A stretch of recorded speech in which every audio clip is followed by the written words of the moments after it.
오늘 열왕기하 7장 말씀 나병 자와 장관이라는 제목으로 같이 은혜 나누겠습니다.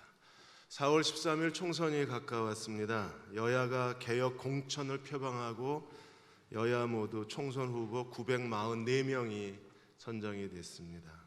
그 중에 전과 기록을 가지고 계신 후보가 383명입니다.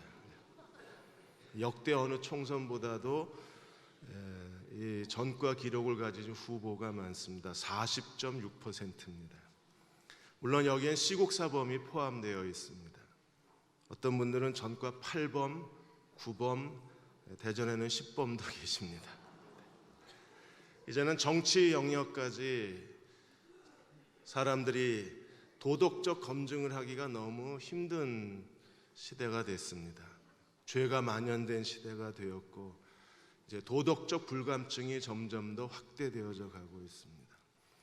이분들은 다 예수 믿어야 되지 않을까 하는 생각을 했었습니다. 더 문제가 되는 것은 그리스도인들조차도 여전히 죄 가운데 살고 있다는 겁니다. 우리는 세상 사람들하고 별다르지 않은 그런 인격과 삶의 가치관과 삶의 태도를 갖고 삽니다.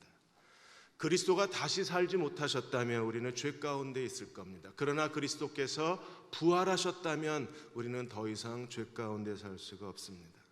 왜냐하면 그리스도의 죽음이 우리를 죄로부터 해방하고 그리스도의 부활이 우리에게 새로운 생명을 주셨기 때문입니다. 로마서 4장 25절에 예수는 우리가 범죄한 것 때문에 내어줌이 되시고 우리를 의롭다 하시기 위하여 다시 살아나셨다고 하셨습니다.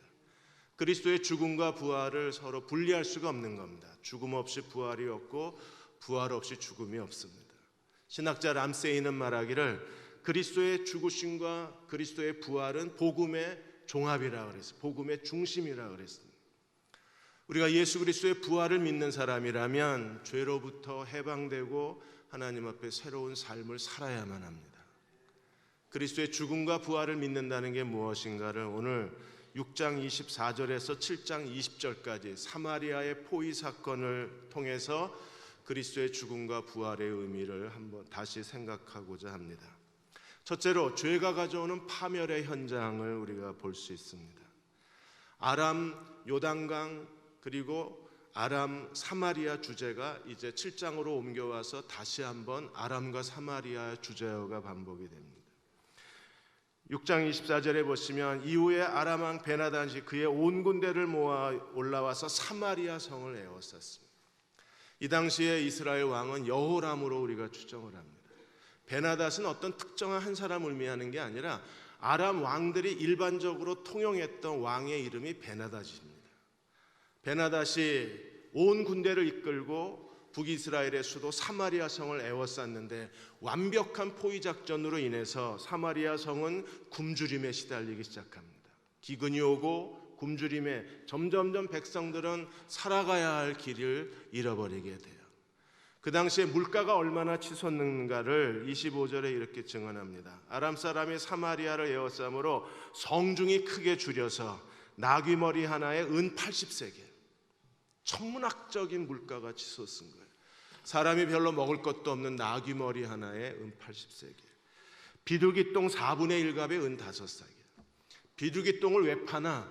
비둘기똥 안에는 소화되지 않은 곡식 나달이나 소화되지 않은 먹을 수 없는 콩 같은 게 들어있기 때문에 사람들이 그것이라도 먹기 위해서 비둘기똥을 매매했는데 4분의 1갑에 은 5세겔. 사람들은 점점 굶주림에 지쳐가고 길거리에 굶어 죽은 사람들의 시체가 늘비하고 사마리아 성은 완전한 절망과 파멸에 이르게 됩니다. 죄가 가져오는 모습은 결국에 파멸입니다.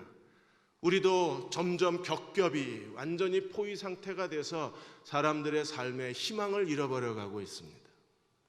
한국이 국내 총생산 GDP 대비의 가계소득 비율이 지난 20년 동안 계속 하락세입니다. OECD 국가 중에서 최하위를 차지했습니다. 이제는 아무리 노력해도 먹고 사는 게 너무나 힘든 시대가 되어버린 겁니다. 노인들의 삶은 더 비참합니다. 서울에 거주하는 노인들이 하루 13시간씩 일해야 한 달에 122만 원을 받습니다. 그러나 이걸 가지고 생활비를 하고 의료비를 지출하고 나면 빚 갚을 능력도 없는 겁니다. 서울 거주하는 노인들의 3명 중 1명이 일을 합니다. 4명 중 1명이 파산을 했습니다. 지난 1월과 2월에 경제 파산한 사람들을 분류해서 조사했을 때 65세 이상 되신 분이 4명 중 1명입니다. 평생 자녀 뒷바라지하고 이제 남은 생애를 살기 위해서 뭔가 사업을 하고 뭔가를 시도하다가 빚더미에 올라앉고 더 이상 그 빚을 갚을 능력이 없는 겁니다. 그래서 파산을 신고하는 거예요. 한국의 노인 빈곤율은 49.5%입니다. 65세 어른들 가운데 2명 중 1명은 지금 빈곤에 시달리고 있습니다.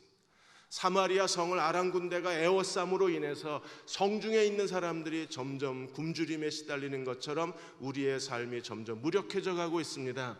죄가 가져오는 인간의 절망과 파멸을 사마리아 성이 그대로 보여주고 있는 거예요.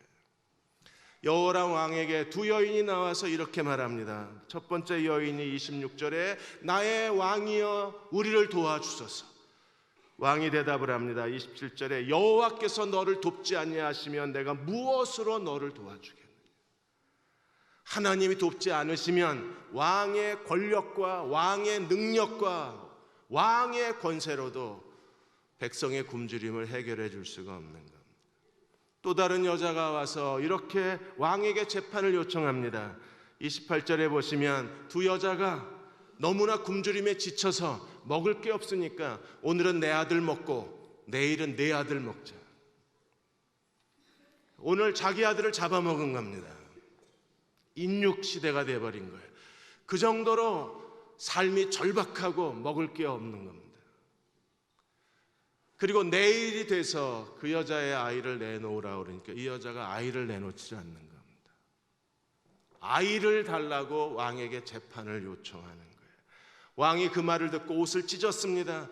그리고 성위로 올라가는데 왕은 그 왕복 아래에 굵은 베옷을 입고 있었어요. 하나님 앞에 전심을 다해서 회개하고 하나님의 도우심을 구했지만 그러나 하나님이 왕의 기도를 듣지를 않으셨습니다.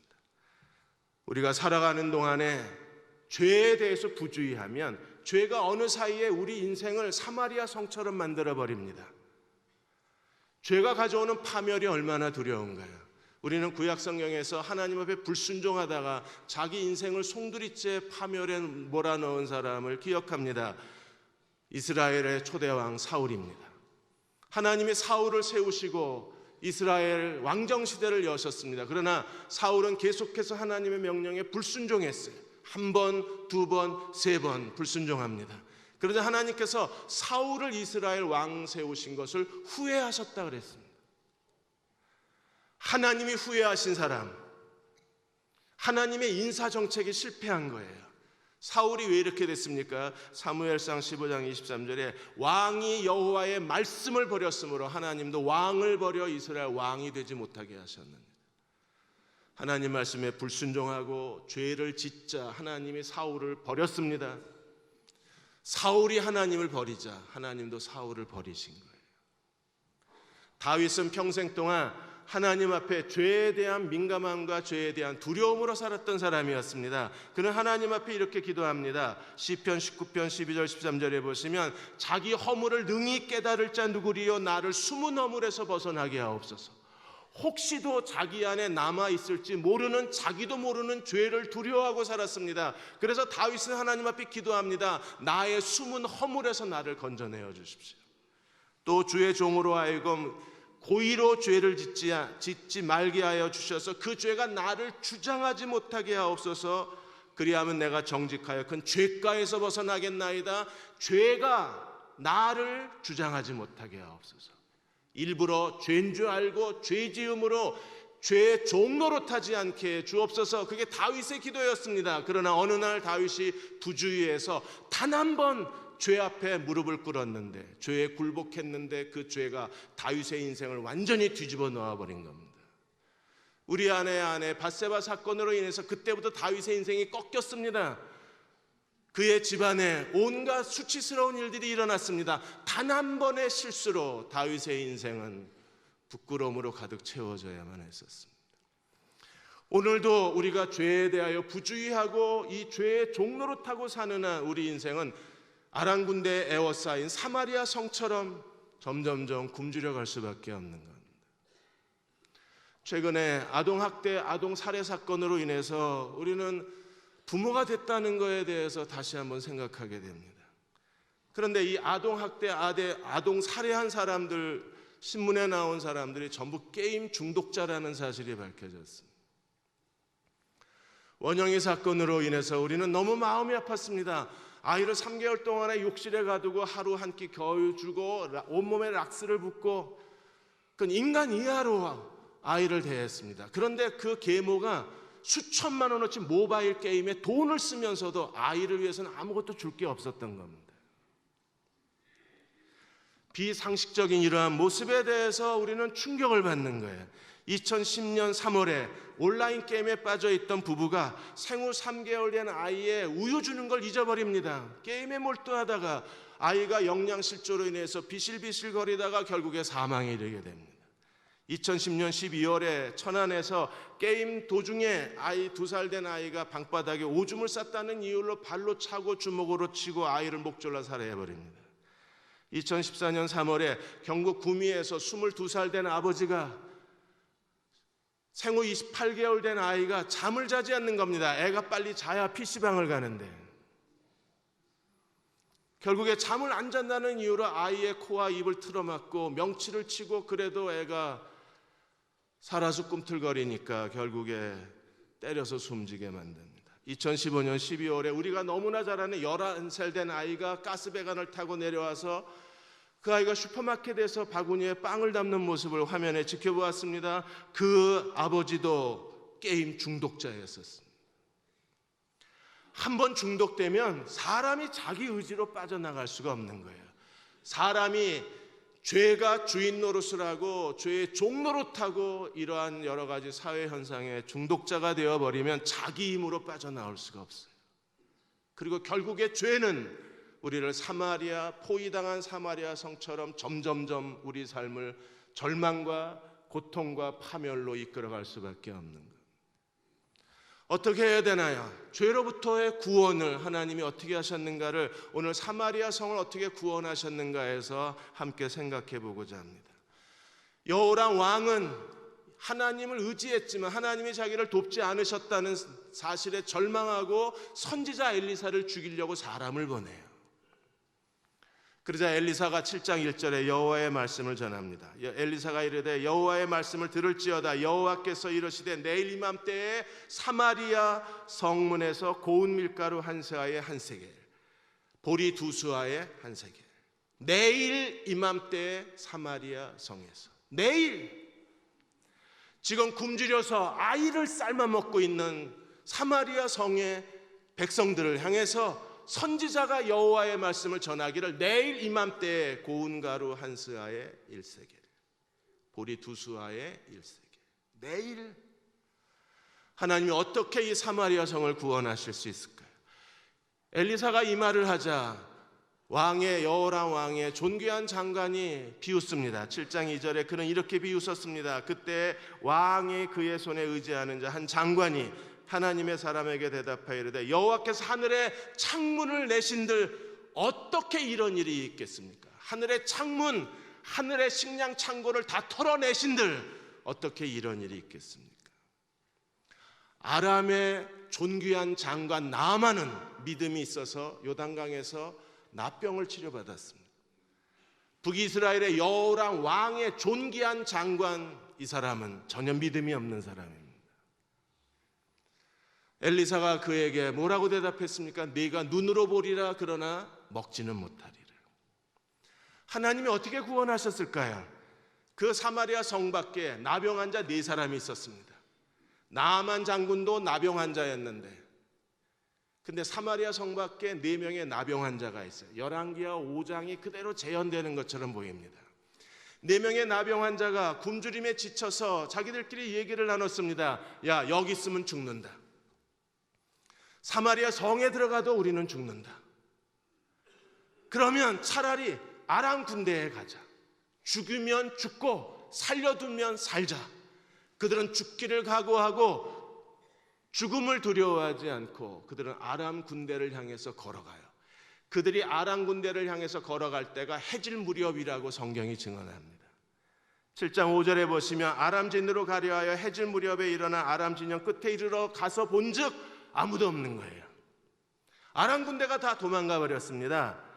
그들은 아람 군대가 다 도망가 버린 그 빈 진영에 들어가서 음식을 먹고 금은 달란트를 훔치고 다시 들어가 먹고 다시 훔쳤습니다. 어떤 일이 벌어졌을까요? 6절에 보시면 이는 주께서 아람 군대로 병거 소리와 말소리와 큰 군대의 소리를 듣게 하셨으므로 완전히 착각한 겁니다. 하나님이 큰 군대 소리를 듣게 하셔서 아람 군대가 스스로 판단하기를 아마 이스라엘 왕이 우리를 치료하여 햇사람의 왕들과 그리고 애굽의 왕들에게 돈을 주고 용병을 사서 우리를 치러 군대를 보냈다고 착각한 거예요. 큰 군대의 소리를 아람 사람들이 듣고 그들이 도망치기를 시작을 한 겁니다. 어떻게 도망쳤어요? 7절에 보시면 해질 무렵에 일어나서 도망하되 장막과 말과 나귀와 진영을 그대로 두고 목숨을 구하기 위해서 맨몸으로 빈손으로 서둘러 아람으로 도망가 버려요. 진영을 그대로 내버려 두고 장막을 두고 갔기 때문에 거기는 아람 군대가 쌓아놓은 식량이 가득했습니다.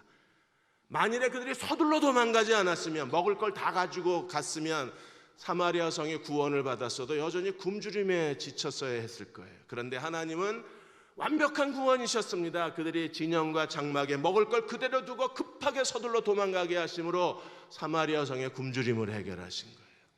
이 큰 군대의 소리가 어디서 나왔을까? 우리는 하나님이 어떻게 하셨다는 기록이 전혀 없기 때문에 상상만 할 뿐입니다. 중요한 단서는 하나밖에 없어요. 4명의 나병 환자가 해질 무렵에 아람 군대로 들어갔는데 아람 군대도 해질 무렵에 도망갔다는 겁니다.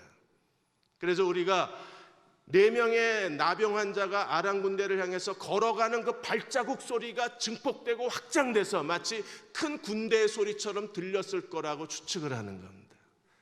그럴 수도 있고 아닐 수도 있습니다. 중요한 건 4명의 나병 환자를 통해서 그들이 구원의 도구가 되었던, 구원의 확인자가 되었던, 중요한 것은 하나님이 거룩한 전쟁을 통해서 아람 군대를 다 추방해 버리시고 아람 군대를 다 자기 나라로 돌려보내시고 사마리아 성에 구원을 주셨다는 사실입니다. 그들은 열심히 먹고 훔치다가 9절에 이렇게 고백합니다. 나병 환자들이 그 친구에게 서로 말하되 우리가 이렇게 해서는 아니 되겠도다. 오늘은 아름다운 소식이 있는 날이거늘 우리가 침묵하고 있도다. 그리고 성문 문지기에 가서 이 놀라운 사실을, 이 아름다운 소식, 이 구원의 기쁜 소식을 전합니다.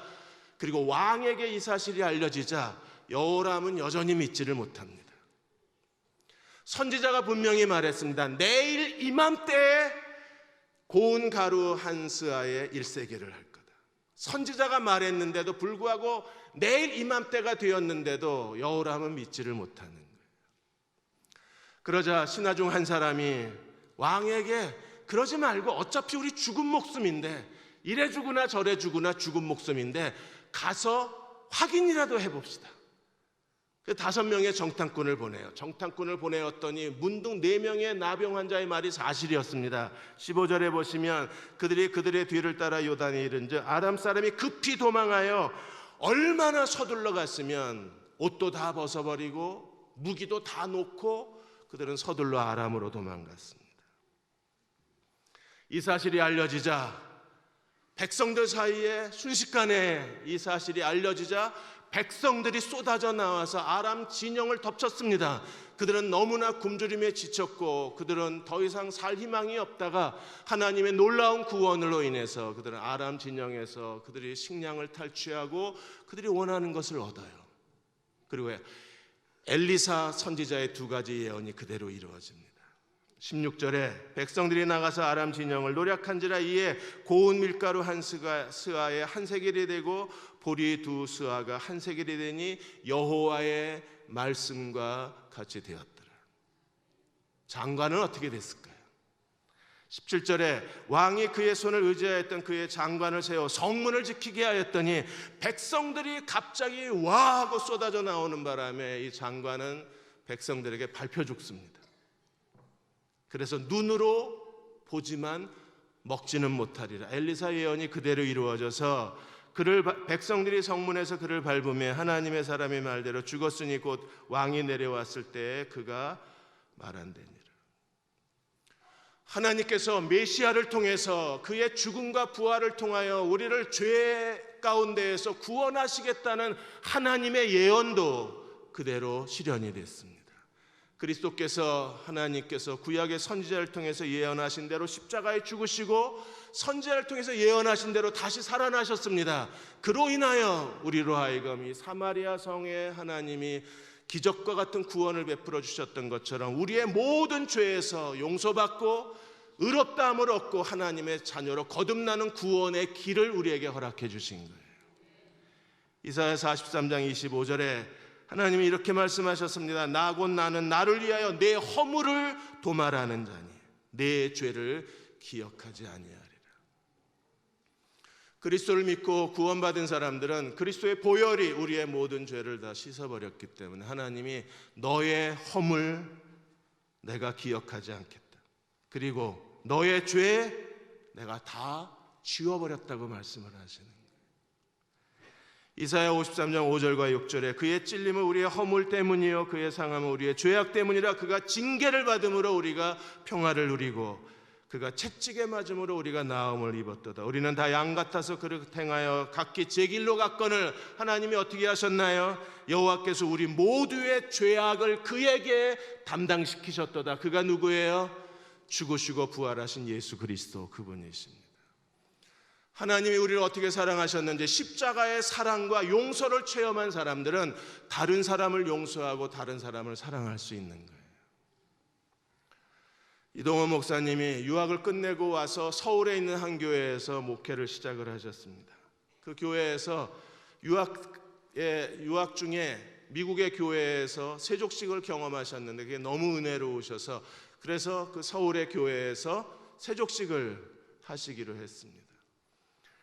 이제 목요일날 고난주간 목요일날 성찬을 하고 이제 세족식을 하기 위해서 내려가서 준비를 둘씩 짝을 지었는데 한 집사님이 짝을 못 이루고 혼자 서 계신 거예요. 그래서 이동원 목사님이 사회를 보시다가 그 집사님하고 짝이 됐는데 그 집사님이 이동원 목사님의 목회를 가장 힘들게 하셨던 분이셨습니다.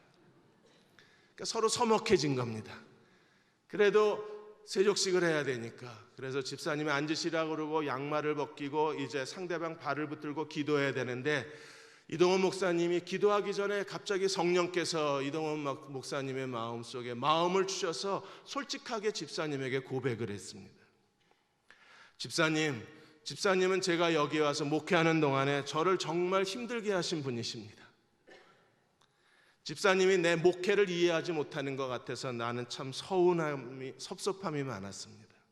근데 이제 생각해 보니 내가 먼저 집사님을 사랑하지 못했습니다. 이제부터 내가 마음을 다해서 집사님을 사랑하겠습니다. 제 사랑을 받아주십시오. 그리고 기도하는 중에 이 집사님이 울컥하고 울음을 터뜨린 거예요. 그러자 여기저기서 울음소리가 나오기를 시작을 했습니다. 십자가의 사랑을 체험한 사람들은 기꺼이 용서할 줄 알고 용서받을 줄 알아요. 누군가를 향해서 울음이 터질 줄 알고 하나님의 사랑을 어떻게 실천해야 될지를 아는 사람들입니다. 저도 여러분 모두의 발을 씻겨드리고 싶은 마음입니다. 우리가 진정으로 하나님의 사랑 안에서 내 모든 죄가 사함받았다는 사실을 깨달은 사람들은 또 다른 사람들에게 하나님의 자비를 베풀어 줄 수 있기 때문입니다. 이제 우리는 어떻게 살아야 되나요? 이제 부활의 영성으로 살아야 됩니다.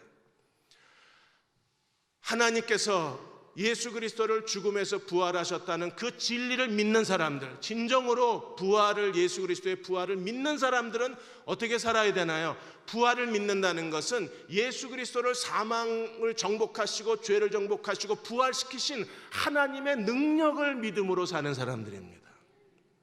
그들은 매일의 삶에서 부활의 능력을 의지하고 사는 사람들이에요. 단순히 예수 그리스도의 부활을 믿는 지식적 믿음이 아니라 모든 일에 그리스도의 부활의 능력을 힘입어서 전혀 다른 새로운 삶을 사는 사람들입니다.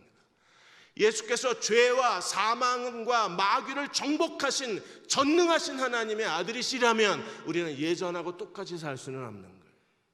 세상 사람들처럼 살 수가 없습니다. 세상 사람들은 땅에서 태어난 사람들이고 그리스도인은 위로부터 태어난 사람들이에요. 그들이 사는 인격과 우리가 사는 인격은 달라야 돼요. 그들의 삶의 가치관과 사람을 대하는 태도와 인생을 바라보는 시각과 우리가 살아가는 삶의 가치관과 인생의 목표와 인생의 우리가 궁극적으로 추구하는 가치관이 달라야 합니다. 예수께서 마태복음 5장에서 우리에게 가르쳐 주셨잖아요. 누가 너희에게 뺨을 치면 다른 뺨도 돌려대라고. 어떻게 다른 뺨을 돌려댈 수 있나요? 부활의 능력이 우리 안에 살아있으면, 죄를 정복하신 그리스도의 능력이 우리 안에 있으면 우리는 다른 뺨을 돌려댈 수 있어요. 억지로 오리를 가자고 하면 세상에 착한 사람들은 오리까지 가줍니다. 그러나 그리스도인은요, 심리까지 가주는 사람들입니다. 어떻게 그런 삶이 가능한가요? 부활하신 그리스도의 능력이 우리 안에 우리를 살게 하시면 우리는 심리까지 가줄 수 있어요. 누가 억지로 너를 송사해서 속옷을 빼앗으려고 하면 겉옷까지 내줘라. 달라는 자에게 거절하지 마라. 어떻게 우리가 그렇게 살 수 있나요? 사람의 도덕적 의지와 사람의 노력으로는 그렇게 살 수 없습니다. 그러나 부활하신 그리스도의 능력이 내 인격이 되고 부활하신 그리스도가 내 삶이 되시면 우리는 하나님이 우리에게 원하시는 대로 말과 행실에 거룩한 사람으로 살 수가 있는 거예요. 고린도전서 5장 17절에 그리스도가 다시 살아나신 일이 없으면 너희 믿음도 헛되고 너희가 여전히 죄 가운데 있을 것이다. 부활하신 그리스도를 믿으면서 죄 가운데 살면 이건 잘못 살고 있는 겁니다. 마크 드리스콜 목사님은 예수님이 죽었으면 기독교도 죽은 것이고 예수님이 부활했으면 기독교도 부활한 거라 그랬어요. 기독교의 가장 근본적인 사도적 원리는 그리스도의 부활에 있기 때문에 그렇습니다. 예수께서 죄악과 그리고 어둠의 권세 잡은 자 마귀를 정복하시고 승리하셨기 때문에 우리가 그리스도의 부활을 통해서 구원받고 죄사함 받고 영생을 얻은 거예요.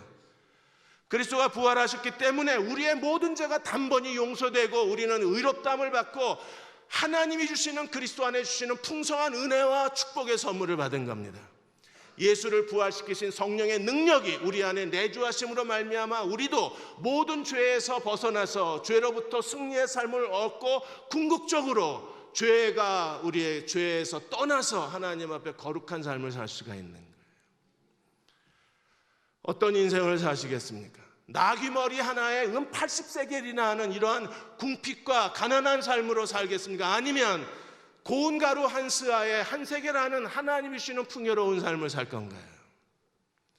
부활의 능력으로 사는 사람들은 그리스도가 주시는 놀라운 능력과 그리고 새로운 삶과 새로운 피조물의 삶을 연출해낼 수 있습니다. 왜요? 부활하신 그리스도가 내 안에 계시고 내 안에 살아계시기 때문에 우리가 그분이 주시는 능력과 그분이 주시는 지혜로 말미암아 이 세상 사람들이 살 수 없는 새로운 삶을 살아갈 수 있는 거예요. 아무도 무리를 걸어가는 사람은 없습니다. 그러나 예수께서 무리를 걸어가신 것처럼 우리는 부활하신 그리스도를 의지하고 물 위를 걸어갈 수 있는 사람들입니다. 먼저 에베소 4장 22절 24절에 있는 것처럼 유혹의 욕심을 따라 썩어져가는 구습을 따는 옛사람을 벗어버리고 오직 너희 심령이 새롭게 되어 하나님을 따라 의와 진리의 거룩함으로 지으심을 새 사람을 입으라 그랬습니다. 누가 옛사람을 벗어버리고 새 사람을 입을 수 있나요? 사람의 의지로는 가능한 일이 아닙니다. 누가 새 사람을 입을 수 있어요? 부활하신 그리스도의 능력을 의지하고 그 능력이 내 인격을 지배할 때 우리는 예수 그리스도로 말미암아 옛사람을 벗어버리고 새 사람을 입을 수가 있는 거예요. 미국에 최초로 흑인 프로야구 선수가 있었는데 그분이 제키 라빈슨이라는 분이고 그분이 처음 프로야구 흑인으로서 선수가 됐을 때가 1947년입니다. 그때는 인종차별이 아주 심각할 때였었어요. 블루크린 다저스의 구단주 리키라는 분이 이 라빈슨을 만나서 우리 한번 거룩한 실험을 해보자고 제안을 했습니다. 흑인을 프로야구 선수로 만드는 거예요. 그리고 라빈슨에게 예수 그리스도의 생애라는 책을 주고 읽어보라 그랬습니다. 예수님이 어떻게 사셨는가? 그분은 사람들에게 비웃음과 침뱉음과 조롱을 당하셨지만 보복하지 않으셨습니다. 내가 예수님을 본받아서 이제 내가 그라운드에 서면 사방에서 백인들이 침뱉고 욕설을 퍼붓고 야유하고 너를 모욕하고 모멸할 거다. 너뿐 아니라 네 가족에게도 테러를 가할 거다. 네가 보복하지 않고 예수님이 행하셨던 것처럼 참아낼 수만 있다면 너는 새로운 시대를 연다. 이제부터 흑인들이 프로 야구, 프로 농구, 미식 축구에 그들의 인생의 문을 여는 사람이 될 수 있다. 네가 도전해 보겠느냐. 그래서 라빈슨이 도전을 합니다. 그가 프로야구 선수가 됐을 때 관중들의 야유소리, 비웃음, 돌멩이를 던지고 그리고 그 조롱하는 소리, 라빈슨이 공을 한번 놓치기라도 하면 사람들의 관중의 야유와 돌멩이 질로 인해서 경기가 중단된 적이 한두 번이 아닙니다. 경기장에서만 그런 게 아닙니다. 라카룸에 갔을 때 백인 선수들이 흑인하고 같이 샤워할 수 없다고, 그래서 그는 같은 동료 야구 선수들에게도 짐승 취급을 받아야 됐었습니다. 어느 한 신문 기자가 라빈슨을 지켜보다가 이런 글을 썼습니다. 그는 그라운드에서 가장 외로운 사람이다. 아무도 그의 곁에 없고 누구도 그와 더불어 말하지 않고 그는 모든 동료 선수들에게도 따돌림을 당했다. 욕설과 조소와 핍박과 침뱉음이 그의 주변에서 떠나지 않았다. 그런데 그는 웬일인지 보복하지 않았다. 도대체 이 사람은 누군가? 기자가 이런 글을 하나 썼어요. 그가 끝까지 이렇게 예수님이 보여주신 태도로 살아갈 수 있었던 것은요, 부활의 능력이 그와 함께 하셨기 때문입니다. 그는 10년 동안에 블루크린 다저스가 6번 우승하는데 중요한 역할을 했습니다. 내셔널 리그에서 그는 최고의 신인상을 받았고 MVP를 몇 번이나 받았어요. 결국에 1962년에 흑인으로서는 처음으로 미국 모든 프로야구 선수들이 동경하는 야구의 전당에 그의 이름과 그의 흉상이 새겨집니다. 그리스도인은 다른 사람입니다. 우리는 옛사람이 아니라 새사람으로 살아야 돼요. 우리가 세상 사람들처럼 똑같이 미워하고 똑같이 교만하고 똑같이 이기적이고 탐욕적이면 뭔가 잘못 살고 있는 겁니다. 그리스도의 부활을 믿는다면, 그 능력이 우리 안에 흘러들어왔다면, 우리가 그리스도의 부활을 진정으로 믿고 따르는 사람이라면 우리는 옛사람을 벗어버리고 새사람을 입어야 돼요. 더 중요한 인생에 사는 태도도 달라져야 합니다. 땅에서 사는 사람들의 삶의 태도하고 하늘에서 태어난 사람들의 삶의 태도는 달라져야 되잖아요. 마가복음 5장 25절 28절에 12해를 혈루증으로 앓던 여자의 이야기가 나옵니다. 이 여자는 어떻게 했나요? 그동안에 많은 의사에게 많은 괴로움을 받았고 많은 것을 다 허비했지만 그러나 아무 효험이 없고 병은 더 중해졌습니다. 다 이렇게 살지 않나요? 많은 의사에게 많은 괴로움을 당하고 많은 돈을 허비했지만 그러나 우리의 인생에 돌아오는 건 아무것도 없어요. 그녀는 계속 온몸으로 피를 쏟고 그녀는 자기 인생에서 더 이상 아무것도 의지할 데가 없었을 겁니다. 그러다 어느 날 예수의 소문을 듣고 무리 가운데 끼어 뒤로 와서 그의 옷에 손을 대니 이는 내가 그의 옷에만 손을 대어도 구원을 얻으리라.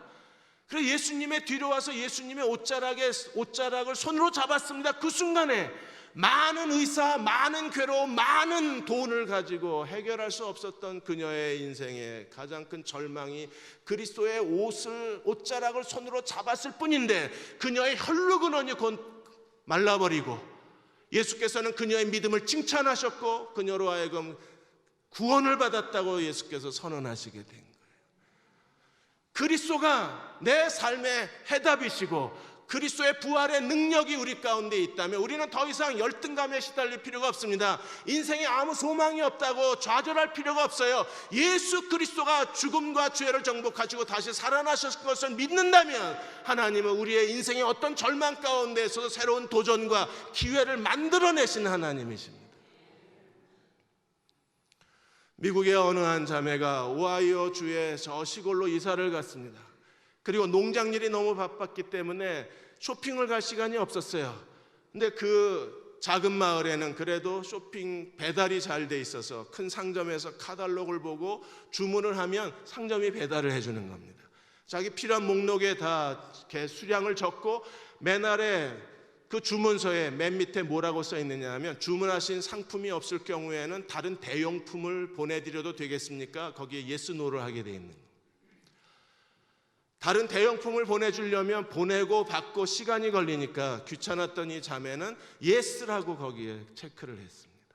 그리고 걱정이 됐습니다.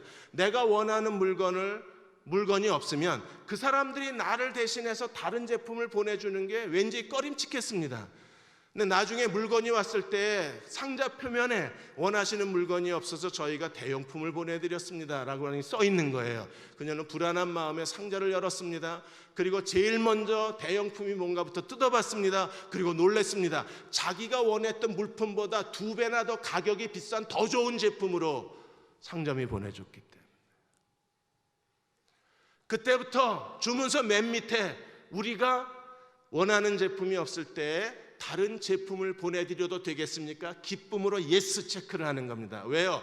적어도 그 상점이 자기들의 소비자에게 최선을 다하고 있다는 걸 확인했기 때문에 2배나 더 비싼 제품을 보내주면서도 소비자를 만족시키려고 한다는 걸 확인한 이상에 그녀는 머무를 이유가 없었습니다. 머뭇거릴 아무런 이유가 없었어요. 언제든지 예스라고 체크를 합니다.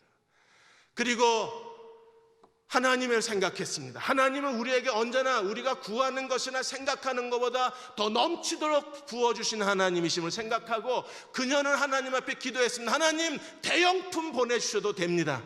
내가 원하는 거 안 주시고 다른 거 보내주셔도 됩니다. 세상 비즈니스 하는 사람도 더 좋은 걸 줘서 소비자를 만족시키는데 우리를 사랑하신 하나님이 더 좋은 걸 주시지 않을까요? 이런 생각과 가치관을 가지고 세상을 살아갈 수 있는 사람들은 어떤 사람들이에요? 하나님께서 그리스도를 죽은 자 가운데서 다시 살리신 하나님을 믿는 사람들은 더 이상 자기 인생의 어두운 면을 쳐다보고 그리고 막다른 골목에 서서 좌절하거나 절망하지 않는 사람입니다. 여호람 왕은 여호와가 돕지 아니하시면 내가 어떻게 도울 수 있느냐고 소리 질렀습니다. 우리도 가끔가다 인생의 끊어진 길 앞에서 우리도 소리 지릅니다. 여호와가 돕지 아니하시면 누가 너희를 도울 수 있느냐고. 그러나 이제 하나님이 우리를 도우신다는 확실한 증거가 있습니다. 십자가에 죽으셨다가 부활하신 그리스도야말로 우리를 돕는 자로 우리 가운데 거하시기 때문입니다. 한 장관은 이렇게 비웃었습니다. 하나님이 하늘의 창문을 여신들 어떻게 이런 일이 있느냐고. 그러나 이제 우리는 언제든지 창문을 열 수 있습니다. 부활하신 그리스도가 내 안에 계시기 때문에. 여러분 자신을 쳐다보고 실망하지 마십시오. 나란 인간은 실망과 무능한 사람일 수밖에 없어요. 그러나 내 안에 죽음을 정복하신 그리스도가, 부활하신 그리스도가 내 안에 살아계심을 기억하십시오. 그리고 그분을 의지하십시오. 그분이 옛사람을 벗어버리고 새사람을 있게 만들어 줄 것입니다. 그리고 12년 동안 많은 의사, 많은 괴로움, 많은 재산 다 허비했지만 아무것도 얻을 수 없었던 12년을 혈루증 같은 여인에게 단 한 번 즉시로 혈루의 근원이 마르고 그녀에게 새로운 삶을 허락해 주신 분이십니다. 옷자락만 만졌는데도 그 믿음으로 사시는 저와 여러분이 되시기를 주의 이름으로 축원합니다. 내 힘으로 산다는 것, 그건 마치 포위된 사마리아 성 같습니다. 내 힘으로 산다는 것, 그것은 마치 12회를 혈루증으로 앓던 여자 같습니다. 내 힘으로 산다는 것, 오늘은 내 아이 잡아먹고 내일은 내 아이 잡아먹자고 소리 지르는 굶주림에 지친 여인들의 얼굴 표정과 같습니다. 하나님, 믿음을 주옵소서. 내 안에 누가 계신가를 깨닫게 하여 주셔서 내 안에 계신 그분으로 사는 법을 배우게 하여 주옵소서. 우리의 신앙은 너무나 의식적입니다. 우리의 신앙은 너무나 약합니다. 하나님, 나를 사로잡아 주셔서 부활하신 그리스도 앞에 무릎 꿇게 해주시고 모든 일에 주님만을 의지할 수 있는 저희들 되게 하여 주옵소서. 부활의 능력을 우리에게 덧입혀 주시고 그 능력으로 살 줄 아는 믿음의 사람으로 세워주셔서 하나님, 날마다 옛사람 벗어버리고 새사람 있게 하여 주시고 하나님, 사마리아에 일어났던 놀라운 구원의 역사가 오늘 내 삶에서 일어나게 하여 주셔서 하나님의 구원으로 기뻐하고 즐거워하는 저희들 되게 하여 주옵소서. 다 같이 함께 통성으로 같이 기도하겠습니다. 하나님, 우리에게 믿음을 더하여 주시기 원합니다. 이 믿음으로 살게 해 주옵소서. 부활의 믿음으로 하나님 앞에 서게 하여 주옵소서. 나를 설득해 주시고 나를 깨닫게 해 주시고 나로 알게 하여 주셔서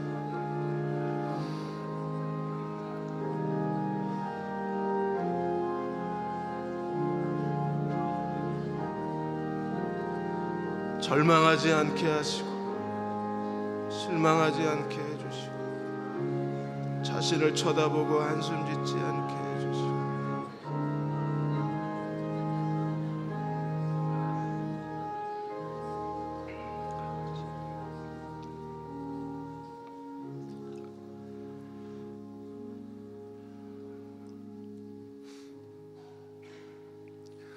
아버지 하나님, 내 안에 죄와 사망의 세력을 정복하신 부활하신 그리스도가 살아계심을 기억하게 해 주옵소서.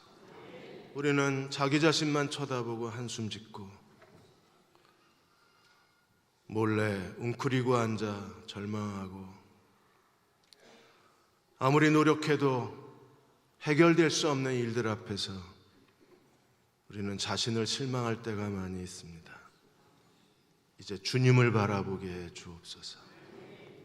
내 안에 누가 계신가를 알고 그분이 어떤 분이신가를 알고 부활하신 주님께 손을 내밀고 도움을 구하고 내가 사는 것이 그리스도라고 고백하는 믿음의 사람들 되게 해 주옵소서.